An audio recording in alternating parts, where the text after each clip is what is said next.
Hello everyone, I'm the Magi, and these are my thoughts on leading by example. Now the reason why I came up with this thought was because I was on the bus and I heard some guys talking, and one of the guys, he met a girl, and his friend was like, oh, did you sleep with her? Like, inquiring about that. Guy talk, I guess. And the guy was like, no, you know why, bro? Because she's vulnerable right now. And, bro, you know my situation with me and my baby mother.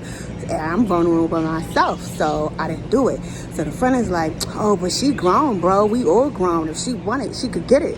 So the man says, you right, bro. You absolutely right. She is grown.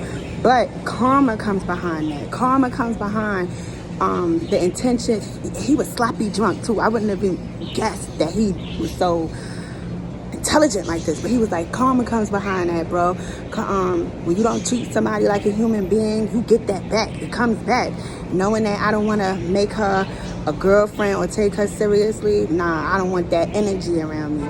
And you could look at the friend, and I looked at the friend, and the friend was just like, yeah, oh well, karma, I don't know what karma is. Some people will never know what karma is because they living in it. You get what I'm saying? They always used and abused people. So they don't know that every time that they have to get with somebody and they have to, bend over backwards to stay with them or to use a car or to get money out of them or whatever like that, they don't know that that's the karma already. You think that you working them when really you're being worked. Ooh. Some people swear that they're using people, but really they're being used. You the one that gotta kiss ass to get what you want, not that person. Yeah, they silly to believe you, but you're the one doing the work.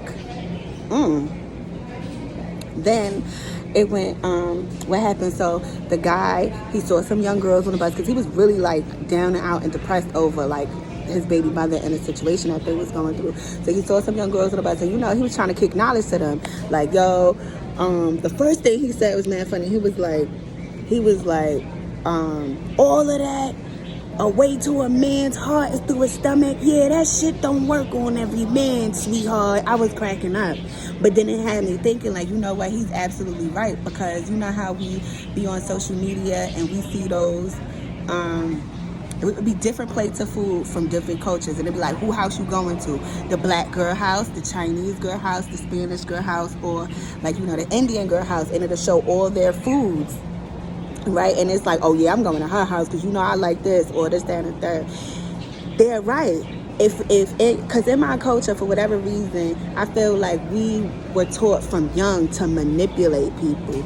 Dumb shit like, oh, a way to a man's heart is through his stomach. So from young, it's like, as long as I cook good, this man is staying with me and he gonna do what I want. Like, you get what I'm saying? Or I was watching a Madea play. And the fat lady, the short, fat, dark-skinned lady, it was a song on the Madea play, and the lyrics was, you have to cook and clean, wash everything, smile and grin, give your man a kiss, a pen, so he can write that check, paying all the bills. You give it to him, he give it to you, and then you ask, how does that feel? A whole way to manipulate. Like, in my culture, we are really, literally taught to just cook. If you cook, you clean, and you fuck him good, he's gonna pay everything. He's gonna do everything. It's all a manipulation tactic.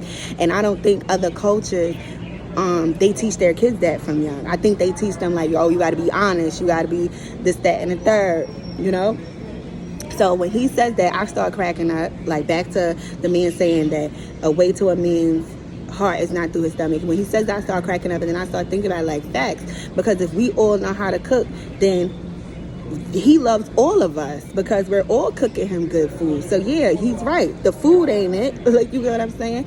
And then he says, if you don't have a man heart, you don't got a motherfucking thing. And now I'm not laughing. Now I'm listening like, hold on now. Because he's right. And then it started having me thinking, in this day of time, so many men, whether they want to say it out loud or admit to it, but a lot of them are heartbroken and traumatized, and throughout their life. It was people that told them that they love them, that they'll be there for them, all kind of stuff. They leave them, they abandoned them, they lied to them, they stole from them, they did all kind of stuff. They set them up, whatever. Like, you get what I'm saying? Stabbed in the back, all that stuff.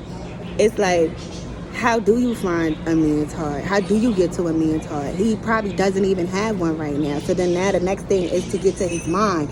And with all that happened to him, with all that trauma, he's this close to losing his fucking mind too.